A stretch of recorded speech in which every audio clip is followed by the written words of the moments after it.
अच्छा, पार्टिसिपेंट ज़रा जल्दी से ज्वाइन कर लें। We are about to finish this pathology वाला पोर्शन। फिर जो एयरवे वाला पोर्शन है वो रिलेटिवली शॉर्ट सा है,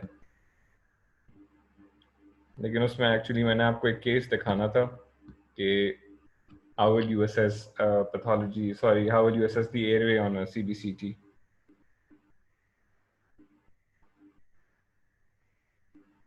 So just wait for a minute, let the other participants join.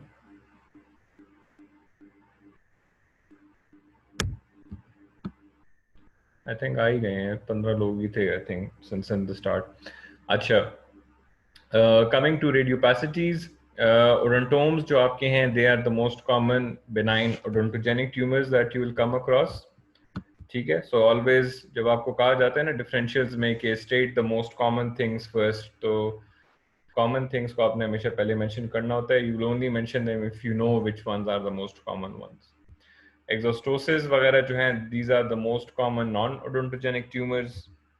And radiopacities in the medullary area, या मतलब जो आपका marrow portion है of the bone, वो अक्सर आपको इंसिडेंटली मिलता है. इंसिडेंटल फाइंडिंग्स होती हैं एक्सरे पे, अक्सर उससे पेशेंट को कोई वो नहीं होता, क्या कहते हैं, कंप्लेंट नहीं होती, वो ऐसी चांस फाइंडिंग्स होती हैं एक्सरेज पे. अच्छा, lastly, one of the other uses for your CBCT for evaluating a pathology is कि इससे आप custom surgical guides जो हैं वो बना सकते हो. ठीक है, तो these are helpful in this regard कि आपको फिर प्री ऑप अंदाज़ा या पर ऑप आपको अंदाज़ा नहीं लगाना पड़ता कि भाई अच्छा how big a defect am I going to create, and मैंने जितना मुझे कट करना था रिसेक्शन के लिए मार्जिन्स वो मैंने कट किए हैं या नहीं कट किए हुए. तो आप इस केस में अगर आप गौर से देख लो, दिस इज बेसिकली ये जहाँ M है, M इज द पैथोलॉजी, लेकिन ये अगर आप गौर करो, this is basically squamous cell carcinoma जो यहाँ ये रेट्रोमोलर एरिया से अराइज किया हुआ है, but it has also invaded the bone. अब आप मेरे अगर कर्सर को फॉलो कर लो तो ये फ्रंट में आके काफ़ी एंटीरियरली तक भी एक्सटेंड किया हुआ है इसने. ठीक है, तो अब देख लें ये येलो लाइंस जो हैं ये काफ़ी दूर हैं फ्रॉम द लीजन. सो ये हमने मार्क की हुई हैं टू सिग्निफाई कि हमें रिसेक्शन कहाँ कहाँ तक करनी है. तो इस पॉइंट्स तक हमें we'll get those safe margins that we require. तो प्री ऑप अगर आप इन पॉइंटर्स को अपनी जगह पे ठीक उसमें रख दोगे तो इससे फिर you can send this CBCT report to lab के वो आपको इसके ऊपर कस्टम गाइड बना के दें कि मुझे यहाँ से लेके यहाँ तक जो है कटिंग करनी है. ठीक है, दूसरा फायदा आपको ये भी देगा कि आपको पेशेंट को हाथ लगाने से पहले ही या before you putting him under general anaesthesia you will know how big a defect you are creating. तो आप on the OT table you won't have to decide कि अच्छा मुझे इसमें कितना बड़ा ग्राफ्ट लेना है. ठीक है, you would have already decided that pre operatively, and आप उसके लिए मेंटली एंड होपफुली फिजिकली तैयार होगे कि अब इतना बड़ा डिफेक्ट है तो probably you will have to take a fibula और समथिंग एल्स. ठीक है, सो that is another advantage of doing CBCT for such patients. ठीक है, अच्छा, coming to the airway portion. Airway, as you know, is divided into 3 portions. ये जो आपको blue area नजर आ रहा है, this is your nasopharynx, and इसकी जो limit होती है, that is basically your soft palate. तो यहाँ जहाँ आपका soft palate की limit खत्म हो रही है, तो यहाँ तक आपका nasal airway होता है. Basically, nasopharynx जो है, basically that is your nasal portion of the airway. फिर where your soft palate ends and up till यहाँ portion, ये जो आपका epiglottis वो है, so this is all your oropharynx or the oral portion of your airway. and नीचे जो ये red portion आपको नजर आ रहा है below the epiglottis, so ये आपका सारा hypopharynx है. ठीक है, so 3 portions में आपकी airway जो है वो divide होती है. अब एयरवे को असेस करने के लिए यू हैव मल्टीपल क्या कहते हैं एनालिसिस वगैरह जो आप कर सकते हो. इसमें जो ये ए फिगर आपको नजर आ रहा है, this is called Linder Aronson scaling of the airway. तो ये बेसिकली आप सेफ पे भी, लैटरल सेफ पे भी कर सकते हो, and you can also do it on CBCT. तो इसमें अगर आप देखो तो लेवल 1 इन्होंने 5 ग्रेड्स दिए हुए फॉर अपर एयरवे ऑब्स्ट्रक्शन। ठीक है, आप नोट करोगे इसमें लोअर एयरवे के ऑब्स्ट्रक्शन को नहीं एड्रेस किया हुआ, this is just for the nasal portion of your airway. तो ये 1, 2 एंड 3 जो हैं ये दीज आर कंसिडर्ड कि भाई these are non obstructed airways, and where this, अगर आपकी कोई नेजोफेरिंक्स एरिया में कोई पैथोलॉजी है तो ये if it is almost touching this anterior wall, sorry posterior wall of the soft palate, तो 4 एंड 5 जो है इनको कंसिडर किया जाता है एज ऑब्स्ट्रक्टेड नेजल एयरवेज। ठीक है, तो अब इसको क्वांटिफाई करने के लिए फिर इस पे फर्दर मैकनमारा ने थोड़ा काम किया। तो मैकनमारा ने क्या किया कि उसने ये between the soft palate and क्या कहते हैं आपका नेजोफेरिंक्स के दरमियान जहाँ जो नैरोएस्ट पॉइंट पे जो डिस्टेंस था उसको, इस लाइन को मेजर करवाया, एंड वो उसके मुताबिक मैकनमारा की लाइन के if this line की जो distance है this is more than 5 millimeter, तो then you can consider this as a not obstructed airway। ठीक है, और अगर इसकी dimension 5 millimeter से कम है तो you will consider this as an obstructed airway। ठीक है, तो लेकिन फिर मैकनमारा ने फिर इस पे थोड़ा और भी काम किया एयरवे एनालिसिस पे। उसने इसको अपर और लोअर एयरवे फेरेंजियल विड्थ में डिवाइड किया। तो So upper airway analysis में उसने कहा कि this is the smaller distance between the posterior pharyngeal wall to the anterior half of the soft palate outline। तो इस palate को आपने basically दो में divide कर देना है, where you can see my cursor right now। ठीक है, anterior half and posterior half। और anterior half posterior half के end पे उसने एक line draw की है towards the posterior pharyngeal wall। तो normally इसकी dimension होती है adults में 17 ±4। ठीक है, इससे कम होगा तो इट सिग्निफाइज के अपर एयरवे में कोई ना कोई ऑब्स्ट्रक्शन है, या मे बी एडेनॉइड्स हैं पेशेंट के। ठीक है, या मे बी यहाँ कोई वर्टिब्रल ट्यूमर है which is pushing on the nasal airway. ठीक है, फिर लोअर एनालिसिस भी उन्होंने की, लोअर फेरेंजियल विड्थ की। तो इसमें उन्होंने टंग की पोजीशन जो है उसको उसका पोस्टीरियर मोस्ट एक्सटेंट लिया ऑन द मैंडिबुलर प्लेन जो हम लैटरल सेफ पे ड्रॉ करते हैं, उससे एक लाइन खींची towards the posterior pharyngeal wall, ये जो पॉइंट बी आपको नजर आ रहा है। तो इसमें इन्होंने नॉर्मल रखा for adult women is around 11.3 ±4, और अडल्ट मेल्स में 13.5 ±4। तो ये वैल्यू अगर ज़्यादा है तो इट इज़ प्रॉब्ली सजेस्टिंग कि टंग जो है या तो एंटीरियरली पोजिशनड है, या जो है जो आपके टॉन्सिल्स एनलार्ज्ड हैं, तो टॉन्सिल्स एनलार्जमेंट की वजह से टंग जो है वो ज़्यादा आगे पुश हुई हुई है। बट अगेन सिंस ये लैटरल सेफ पे अप्लाई होते हैं तो this is again a 2D measurement of a 3D object. ठीक है, तो इसको हमने कोशिश करनी है कि अब हम 3D फोकस करें एंड थिंग्स जो हमें एक्चुअली CBCT से पता लग सकती होंगी। तो CBCT में हम क्या करते हैं, हम 3 पॉइंट्स पे एयरवे को मेजर करते हैं। ठीक है, अब हम सेफ में जो एयरवे की एनालिसिस है उनको साइड पे कर रहे हैं। तो 3 पॉइंट्स हैं। द 3 पॉइंट्स आर रेट्रोपैलेटल, जो है बेसिकली पैलेट के सबसे पोस्टीरियर पैलेटल पोर्शन पे हम एयरवे को मेजर करते हैं at the most constructed portion. ठीक है, फिर एक है रेट्रोग्लॉसल पोर्शन है, उस पर हम मेजर करते हैं which is behind the tongue. ठीक है, and the third point where we can measure it is basically at the level of the C2 vertebra. ठीक है, तो इस लेवल ये अब आपके पास रेट्रोग्लॉसल है, रेट्रोपैलेटल है, तो इसमें कोई फिक्स पॉइंट जो है बुक्स में नहीं मेंशन कि आपने इन दो पॉइंट्स में कहाँ एयरवे को मेजर करना है। बट ये C2 वाला जो पॉइंट है उन्होंने एक स्पेसिफिक पॉइंट बताया हुआ है and that is the anterior inferior aspect of C2।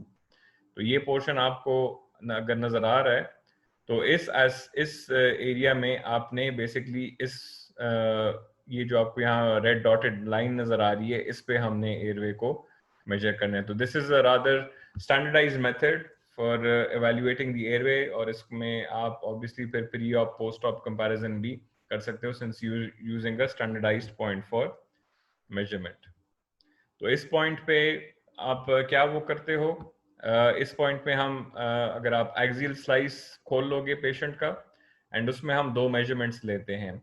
एक एपीडी है विच is your anterior posterior distance, ठीक है, ये जो आपको एक वर्टिकल लाइन नज़र आ रही है, and one is your LD which is your lateral distance, ठीक है, लैटरल डायमेंशन।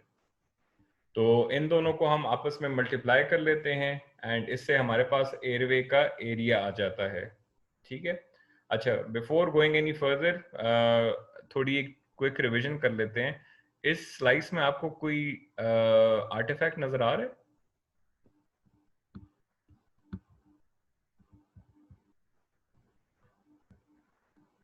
जी, anybody else? Rings, circles, exactly. So इसमें क्या मसला है? रिंग आर्टिफैक्ट क्यों आया हुआ है इसमें?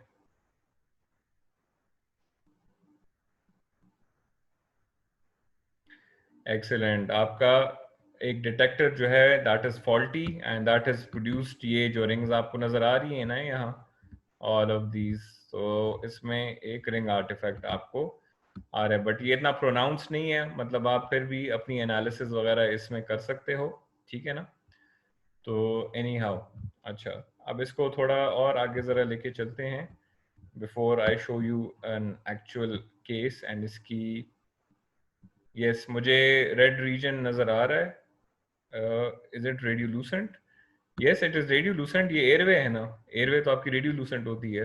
तो the reason it is red is because इसकी एनालिसिस हुई हुई है, and according to the analysis red तब आता है इस एरिया में जब एयरवे के डायमेंशंस कम हो, ठीक है ना। तो ये आपकी उसकी कोडिंग होती है डिफरेंट सीबीसीटी सॉफ्टवेयर में। रेड सिग्निफाइज कि एयरवे कंस्ट्रक्टेड है, येलो सिग्निफाइज कि आपकी एयरवे बस बॉर्डर पे है, गुजारे हाल है, एंड ब्लू या पर्पल होती है तो that means you have a normal airway. तो ये कलर कोडिंग इसकी बेसिकली हुई होती है। तो रेड इज सिग्निफाइंग कि यहाँ आपकी एयरवे प्रॉब्ली कंस्ट्रक्टेड है, ठीक है। No, the CBCT will not tell you itself. इसके लिए आपको इसके अपने क्या कहते हैं, एक टूल होता है सीबीसीटी के अंदर which you have to apply, and ये भी मैं कोशिश करता हूँ कि आपको केस एक केस में दिखा दूँ, ठीक है। तो अच्छा,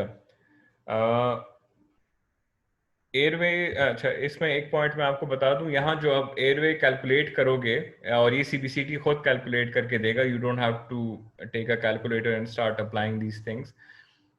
डिफरेंट स्टडीज ने नोट किया है कि जहाँ जब भी आपका एयरवे का जो एरिया है, ठीक है ना, जो आपको ये which you get by multiplying the lateral dimension with the anterior posterior dimension, ये अगर 50 से कम हो तो it means your airway is constructed, ठीक है ना। तो जब भी आप ये एयरवे एनालिसिस लगाओगे, ये यहाँ अपर लेफ्ट साइड पे आपको एक वो मिलेगा, क्या कहते हैं, वैल्यूज आ जाएंगी कि इस पॉइंट पे एयरवे का एरिया कितना है।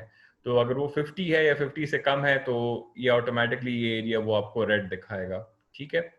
50 से 100 के दरमियान अगर आपका एयरवे वॉल्यूम आ रहा है तो उस एरिया में आपका जो है क्या कहते हैं, this colour coding will change to yellow, ठीक है।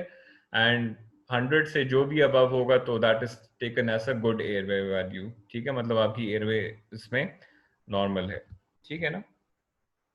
तो this is very important for patients of obviously TMJ ankylosis या ऑब्स्ट्रक्टिव स्लीप एपनिया के जो पेशेंट्स होते हैं, उनमें एयरवे असेसमेंट आप बेसिकली इन वैल्यूज के बेस पे जो है करते हो, ठीक है। अच्छा, डॉक्टर उफक का एक क्वेश्चन है, what will be gold standard for assessing airway in obstructive sleep apnoea? Neither of these. आप बेसिकली स्लीप स्टडी करवाओगे पेशेंट पे, ठीक है। पॉलीसोमनोग्राफी जो है ना, that is the gold standard in this regard, क्योंकि उससे आपको सिर्फ एयरवे के डायमेंशंस पता नहीं लगेंगे, आपको ये भी पता लगेगा कि पेशेंट्स जो हैं कितने एपनिया के एपिसोड्स उन पे आ रहे हैं, सैचुरेशन कितनी ड्रॉप हो रही है। यस डॉक्टर सर, पॉलीसोमनोग्राफी जो है basically that will be the gold standard for in that regard, ठीक है।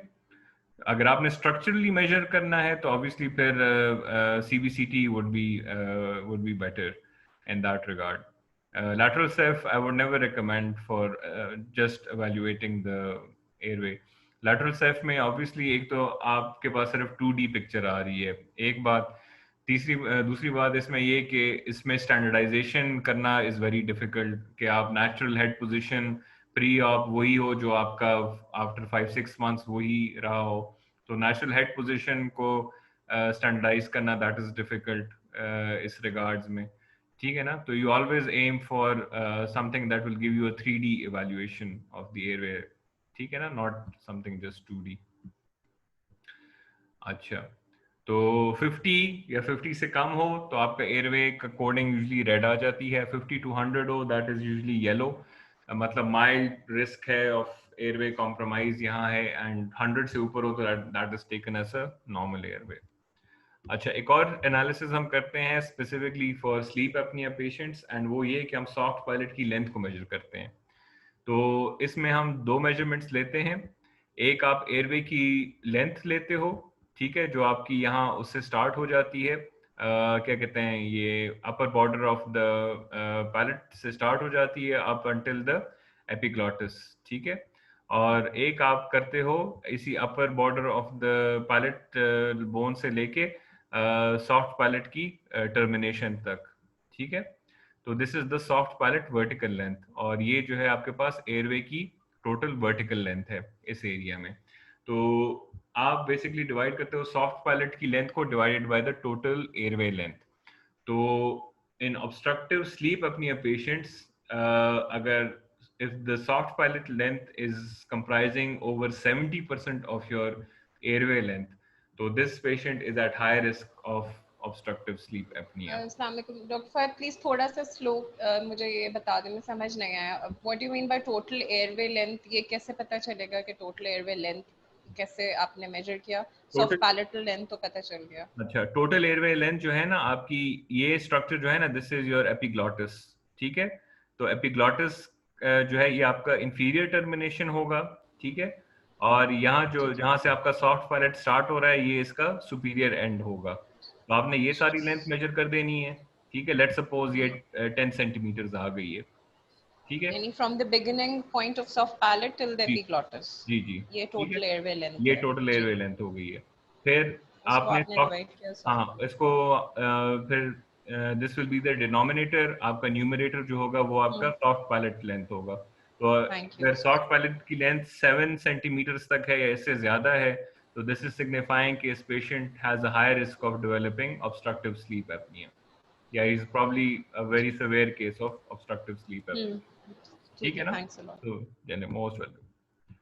तो ये एक मेजरमेंट है, ये हम ऑब्स्ट्रक्टिव स्लीप एपनिया के पेशेंट्स में अक्सर ज्यादा करते हैं, ठीक है। अच्छा, now before I end this session, मैं कोशिश करता हूँ if I can show you a case के इसमें एयरवे वो कैसे करते हैं, एनालिसिस कैसे करते हैं। But participants, I will request you, अगर आपको वो CBCT सॉफ्टवेयर की जो रनिंग बहुत स्लो या लैगिंग नज़र आ रही है तो फिर मुझे बता दें, मैं फिर वीडियो शेयर कर दूंगा उसकी, ठीक है। बिकॉज ये सॉफ्टवेयर काफ़ी हैवी होता है, तो I don't know if Zoom can will be able to show you the screen properly और नॉट, ठीक है। तो ये मेरे पास प्लान मैका का सॉफ्टवेयर है, तो इसमें मैं, एक पेशेंट है Abira, and basically she was a patient of TMJ ankylosis. तो इनके केस में मैं अभी आपको एयरवे जो है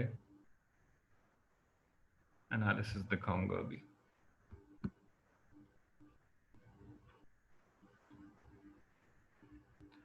अच्छा, can everybody see the screen? आपको ये 3 व्यूज और एक 3D रिकंस्ट्रक्शन नजर आ रही है सबको?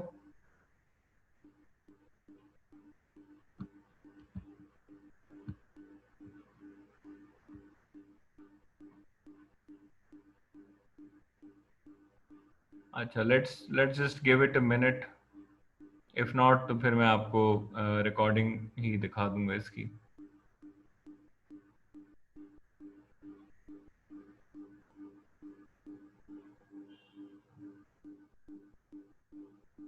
अगर किसी को स्टार्ट हो गई हो नजर आना तो प्लीज मुझे बता दें, बिकॉज मैंने शेयरिंग तो स्टार्ट की हुई है।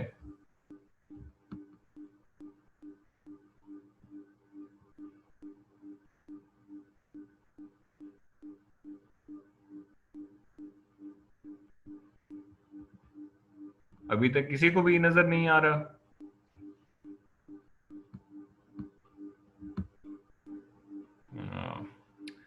आई think this software is too heavy for Zoom to show. एक मिनट, मैं फिर भी दोबारा से ट्राई कर देता हूँ।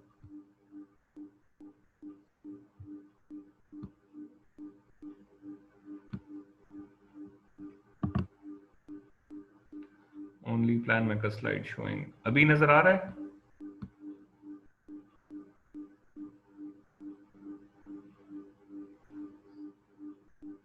अच्छा चलें, गुड, सही है।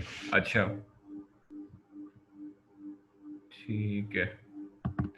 अच्छा, आप अगर गौर करोगे तो आपको यहाँ इसमें इस साइड पे यहाँ काफ़ी टूल्स नज़र आएंगे। तो इस पे the cursor that I am clicking now, इसके ऊपर ऑप्शन आएगी एयरवे एवेल्युएशन की। ठीक है, तो I am just going to click this. ठीक है, एक minute, let me just correct this a bit.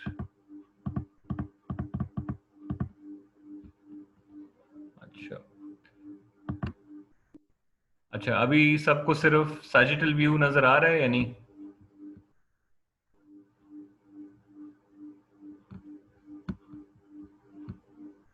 नजर आ रहा है, ठीक है।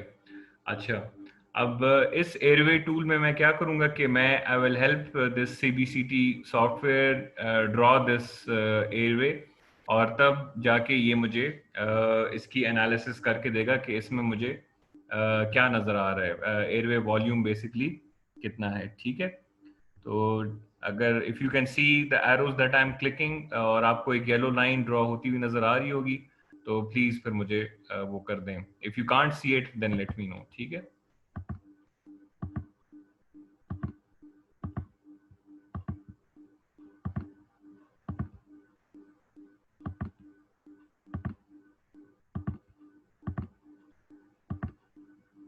Please pardon my drawing, drawing कुछ ज़्यादा अच्छी नहीं है, थोड़ा इफ एंड बट उसमें हो रहा होगा।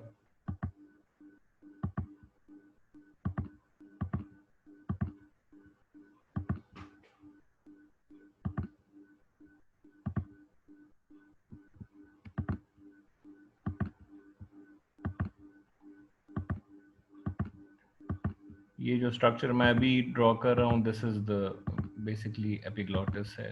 ठीक है, अच्छा, can everybody see this yellow, वो जो मैंने अभी ड्रॉ कर दी है? ठीक है, अच्छा, अभी मेरे हिसाब से मैंने एयरवे ड्रॉ कर दी है, तो नाउ अभी ये जो डन बटन है इसको मैं क्लिक कर लूंगा। ठीक है, तो now I am just going to wait for a bit. अब सीबीसीटी का जो सॉफ्टवेयर है वो इस पोर्शन को डिजिटली ड्रॉ करेगा, एंड देन वील सी कि ये क्या एयरवे वॉल्यूम्स मुझे करके बताता है। आप में से कुछ को ये रेड में कुछ नज़र आ रहा होगा, वॉल्यूम इज 634.022 सेंटीमीटर, बल्कि कुछ एरियाज में वो आपको बता भी रहा है एरिया वॉल्यूम क्या है, 15 है, कहीं क्या है। तो अब देखें, सबसे जो कंस्ट्रक्टेड पॉइंट है ना, उसने इसको आइडेंटिफाई कर दिया है। यहाँ एक छोटा सर्कल आपको नजर आ रहा होगा, एंड यहाँ वो कह रहा है कि एयरवी की डायमेंशन सिर्फ 3 मिलीमीटर है। तो जो मैकनमारा लाइन वाली बात इन अ वे हो गई ना, वो तो खैर इस एरिया पे नहीं अप्लाई करती, बट आपको बता रहा है कि सबसे छोटा जो पोर्शन है ऑफ द एयरवे, तो वहाँ डायमेंशन आपकी सिर्फ 3 मिलीमीटर है। ठीक है, तो अब हम क्या करेंगे, अब हम जरा एक्सियल व्यू खोल देंगे, एंड यहाँ अब हम देखेंगे कि एयरवे के क्या डायमेंशन नजर आ रहे हैं। तो ये एक्सियल जो है, इसको मैं जरा फुल जूम में कर रहा हूँ। अच्छा, अब देखें, यहाँ आपको एयरवे वॉल्यूम और रीजन क्या मिल रहा है, इट इज जस्ट 15 सेंटीमीटर। ठीक है, अब थोड़ा मैं इसको ऊपर नीचे करूंगा। Now look at the values over here, 8 to 9 millimetre, और अब मैं जैसे नीचे जा रहा हूँ या ऊपर जा रहा हूँ तो मुझे क्या वैल्यूज मिल रही हैं। ठीक है, 50, 72, 84, 89, 95, 100। ठीक है, तो अब मैं जैसे ही नीचे जा रहा हूँ तो airway is expanding a bit. ठीक है, लेकिन जैसे ही मैं ऊपर जा रहा हूँ तो देखिए वहाँ कितना कम एयरवे है। देखें यहाँ से वो सबसे कम पोर्शन स्टार्ट होने लग गया है, 48, 37, 26, 25, 14, 18, 8 to 9, 4। इस एरिया में तो ऑलमोस्ट एयरवे है ही नहीं, 4, 4.6, 6, 8। ठीक है, तो ये आपको अब उसके ऊपर जो है पोर्शन उसका एयरवे वॉल्यूम अब ठीक है, वो 75 to 100 में है, लेकिन there is a definite point where there is obstruction of the airway. ठीक है, जहां आपको ये 3 to 4 मिलीमीटर ये वॉल्यूम सिर्फ मिल रहा है आपको। ठीक है ना, वो कंस्ट्रक्शन के नीचे फिर भी कुछ गुजारा है, सही है। So this patient is probably suffering from वो। अच्छा देखें, मैंने आपको कहा था ना, अब डिफरेंट वॉल्यूम्स, सीवीसीटी वॉल्यूम्स में different airway volumes, different coding होगी। ये वॉल्यूम जो है ये 200 या 600 को नॉर्मल या मिड रेंज में ले रहा है। ठीक है, तो यहाँ आपको वो yellow volume, yellow colour coding मिल रही है, लेकिन इसके ऊपर जितना भी था देखें वो सारा रेड है। ठीक है, all of this is red, तो this is all classified as extremely constricted airway. ठीक है, so that was about that. तो आई होप इससे आपको एयरवे कंस्ट्रक्शन जो है उसकी समझ आ गई होगी कि इसको हम सीबीसीटी पे एनालाइज किस तरह करते हैं, और वो वॉल्यूम्स जो हैं एयरवे के जो मैंने आपको बताए थे, less than 50, 50 to 100 and more than 100, तो इसकी क्या वो सिग्निफिकेंस होती है, वो आप एक्चुअली रियल लाइफ एक पेशेंट पे कैसे देखोगे। ठीक है, so that is that. Any questions about this?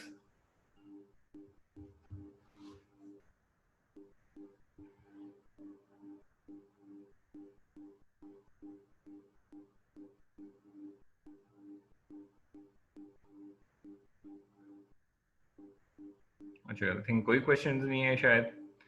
अच्छा चलें, दैट्स गुड। एक तो सेकंड बस डॉक्टर साहब, सॉरी, ये 48 to 39 मिलीमीटर क्यूब कहाँ से कहाँ तक का इन्होंने बताया? ये इस स्पेसिफिक एरिया का ही है। ये जब मैं ऊपर नीचे वो सॉरी इंक्रीज या डिक्रीज, आई गेट इट। तो वो सॉरी, खाली वो खाली वो जो छोटा सा एयरवे हमको दिखता है सीटी में, जी जी ये उसी का स्पेस बता रहे हैं बस। जी जी तो जी। ये इतनी बड़ी रेड लाइन और ग्रीन लाइन क्यों है डॉक्टर साहब? नहीं, ये तो आपको वो दिखा रहे हैं कि किस एरिया पे इन्होंने फोकस किया हुआ है, बाकी कुछ इसका वो नहीं है। ये इसको ठीक है। एनोटेशन ओवरलेस कहते हैं। इट जस्ट टेल्स यू जी कि जी। आपने इमेज कहाँ फोकस की हुई है, बाकी इसका कुछ वो नहीं है, मतलब नहीं है। ठीक है। ठीक है, अच्छा। अच्छा, so that is that. But that brings us to the end of this session. Inshallah, next session I'll hopefully try के next weekend पे ही अगर possible हुआ तो I'll inshallah do it, and next session में फिर देखते हैं। I'll leave it up to you कि आप लोगों ने इनमें से कौन से topics cover करने हैं। If you want to cover impactions या you want to cover साइलोग्राफी या एनीथिंग एल्स। इम्प्लांट्स वाला जो पोर्शन है वो मैं सबसे आखिर में करूंगा इंशाल्लाह। यस, टीएमजे भी है बिल्कुल। द रीजन बीइंग कि I want actually to get a prosthodontist on board, ताकि उस उनके ज़रा ओपिनियन को भी मैं इसमें ज़रा वो कर दूं, ऐड कर दूं। सो I think that would be much better. Whenever you're discussing implants, the problem usually यही होता है कि हम सिर्फ surgical aspect से बात कर रहे होते हैं, and basically the patient does not just want an implant, उसको तो दान चाहिए, crown चाहिए। तो I want कि प्रोस्थो का perspective भी आप लोग समझ सको, तो I think that will be more beneficial in the long run. Doctor Komal, fractures और लीफोर्ट्स जो हैं तो वो तो I have discussed in detail a lot in सीटी। तो अगर बेसिकली फ्रैक्चर्स के लिए तो हम सीटी करते ही नहीं है, unless you want to save time and not send the patient to CT वगैरह, तब आप उसका सीबीसीटी करवाना चाहते हो। तो फ्रैक्चर्स तो मैंने उस पर बहुत डिटेल में डिस्कस किए हुए हैं। If you want a part of those webinars तो फिर मैं इस तरह कर सकता हूँ, I will send you those recordings उसकी। तो आई थिंक प्रॉब्ली वो फिर शायद आपको बेनिफिशियल होंगी। इसमें कंटेंट्स में आई हैव साइनसेस की डिस्कशन है, इम्पैक्शंस की डिस्कशन है, साइलोग्राफी की डिस्कशन है, TMJ है, इम्प्लांट्स है, आई थिंक यही थे शायद। तो fractures I won't be discussing on this because I didn't want repetition basically, but still अगर आपकी कोई confusion हो regarding that just let me know, I'll send you the CT webinar की recordings अगर आपने वो attend नहीं की थी तो I'll send you those। ठीक है, चलें जी, thank you so much for attending. I hope you found this webinar beneficial and hopefully कल को आपके पास कोई CBCT की वो हो, आपके पास केस आए तो एटलीस्ट उस पर आप पैथोलॉजी की डिस्क्रिप्शन एंड एयरवे की एनालिसिस आई होप कर सकते होगे अलॉन्ग विद इंटरप्रिटेशन कि भाई ये जो वॉल्यूम्स या एरियाज आपको दिखाए जा रहे हैं तो इन सब का मतलब क्या है। ठीक है, so keep practising these things and कि ये एक स्किल है, ऑब्वियसली नहीं प्रैक्टिस करोगे तो it will just decay and फिर कोई फायदा नहीं देगा आपको। तो सी यू इंशाल्लाह next time and stay safe everybody, take care, अल्लाह हाफिज़।